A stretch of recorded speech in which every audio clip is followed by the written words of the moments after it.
car. We are on our way to pick up our Azure standard order in Fort Smith, Arkansas. So that's about an hour from our homestead. But I wanted to do a little video for you guys. We've been here on the homestead for 1 week now, and I wanted to show you some of the things that we've done. We just went by a livestock guardian dog that we thought was going to run in front of the car. But I wanted to do a video to show you the things that we've done in 1 week at the homestead, so I'm going to cut in some clips of a couple different projects. Okay, I'm going to bring you over to one of the projects that I got done day before yesterday.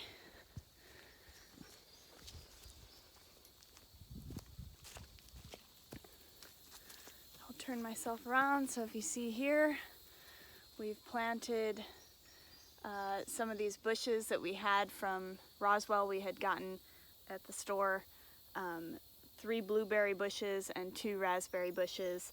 So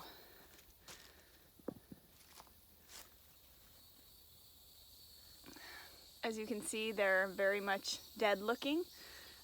They were almost dead when we arrived here, and so we're hoping that they'll come back, although this blueberry bush is already making a comeback.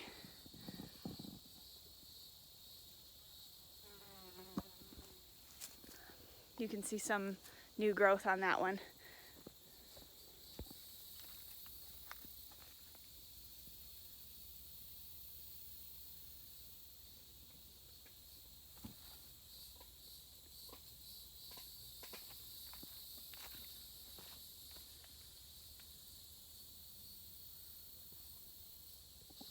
So we're really hoping that they come back.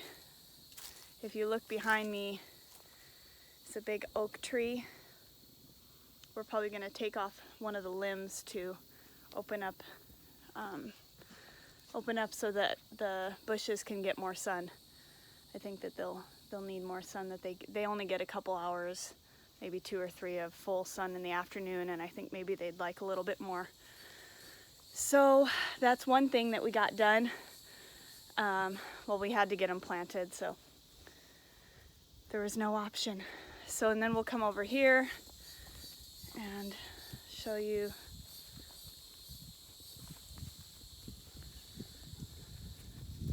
today's a nicer day. There's a breeze. It's not so humid. So the first thing we did the second day we were here is we mowed all this down, or Richard did with his weed whacker, and cleared it so that we could put up this temporary fence and the Susquevich chicken tractor for them. These are our laying hens. There's our one rooster. There's red stars and amber stars are the white looking ones. And then we also have a Delaware chicken right there. And then Trudy, the meat chicken, she's a ginger broiler that we saved. So we did that, and then he has now also been clearing this area.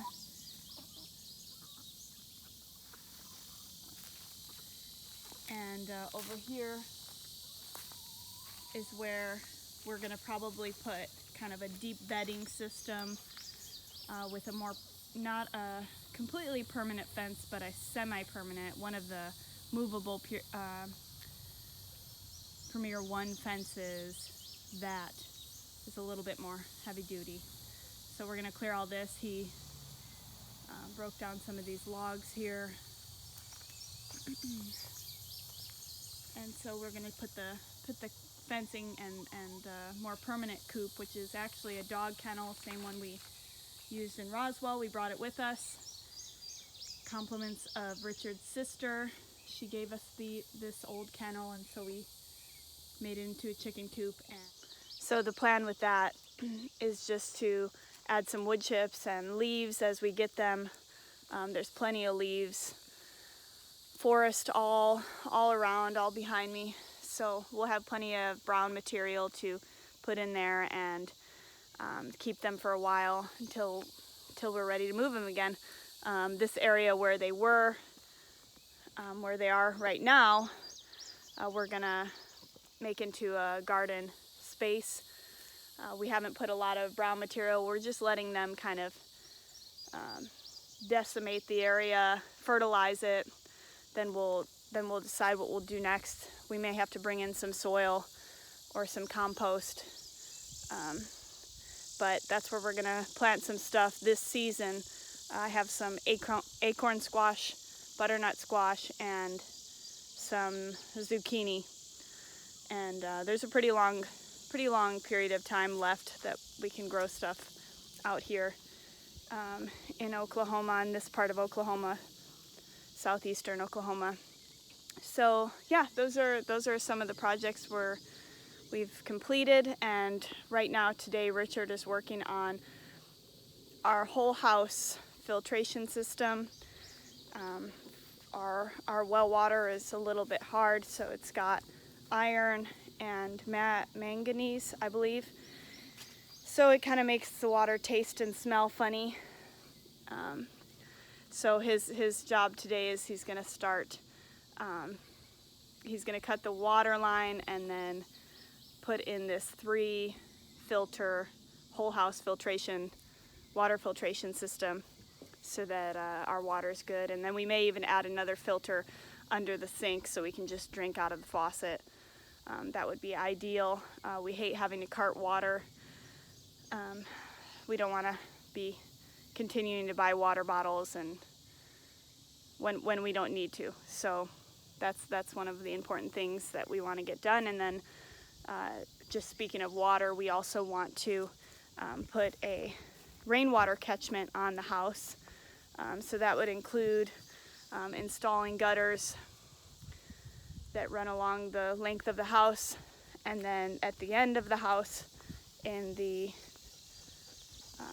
it's kind of a slope, but on the side of the house is where we would like to put this rainwater catchment. So on this side, you can kind of see it. Right behind me is where we'd put the IBC totes, maybe 2 of them, and we'd have gutters running down and funneling the water into them. And then ideally that would serve as water for gardens and then for livestock. So this is right above the hill, which is convenient. So if our IBC totes are coming off the house here, then down behind me here it goes downward. It has a slope, so we're hoping to use that slope to make pastures down the way. Right now it's very overgrown. You can see just a lot of brush, a lot of lower vegetation, if you will, and we're thinking that we want to get the type of animal that eats that. We want the land to tell us what it wants to do, what it can do well. Yeah, we don't want to just make decisions and then it not work out because it's not what the land does best right now. So right now we see a lot of underbrush, and so we're thinking we could get some goats. Certainly this is goat food galore, or possibly some sheep. So we're considering that. I don't know if that's going to happen anytime soon. We've got plenty of other things that we got to get done before that, but that's a little bit of a distant future. But that's kind of our vision. Our vision is to clear the land with the chainsaw when needed, and of course we may get some other things to help us, but also with animals. And I think that's just a neat and a dual purpose way to clear land. Not only are you fattening up animals for food or milk, but you are clearing the land, you're fertilizing it, you are improving the land with good management by moving them through, not leaving them in one spot for too long, but daily rotating them around. Once we have some meat chickens coming in, gosh, just about a week, and so there's going to be 50 Cornish cross arriving at the post office. We're gonna raise those out probably 8 or 9 weeks, and those ones we are gonna rotate around the upper part of the property, kind of where I was just walking, and try to improve the ground up here. It's pretty rocky. It's a lot of weeds, things like that, not a whole bunch of grass. So we're hoping to do that. Another idea is using some seed after the chickens move through, maybe laying down some seed, some grass seed or some forage seed, and then covering with hay or something like that. But thank you for listening today. I'm glad I was able to give an update. I don't know when I'll upload this video because we have really bad internet, phone reception, and all the things in the middle of nowhere, Oklahoma, where our homestead is. So blessings to everyone who's watching, and we'll see you next time.